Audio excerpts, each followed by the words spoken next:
مامان شما؟ شاهمیر تو یکی دیگر رو دوست داری؟ چی داره میگی مامان؟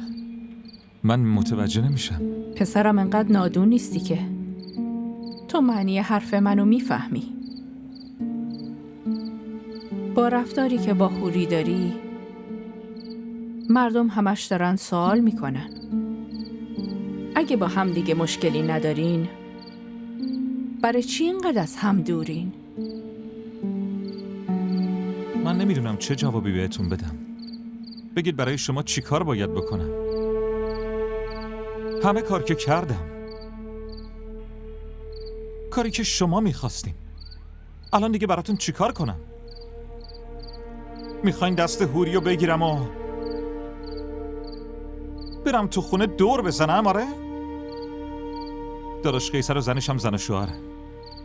تا امروز به یاد ندارم که جلوی ما حتی حرفی زده باشن. ولی با همه این حرفا تو صورت ربیه معلوم قیصر چقدر باهاش صمیمیه. ولی گرفتگی صورت حوری رو همه دارن میبینن. شما هم؟ یعنی مادرها بچه هاشون رو نمیبینن؟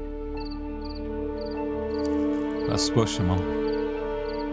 روزی که حوری پیشتون شکایت کرد اون روز بیاین دعوام کنیم.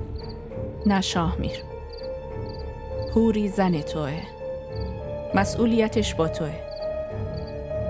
اگه دوستشم نداری بازم باید بهش اهمیت بدی پسرم. همینقدر صحبت بین مادر و پسر بسه.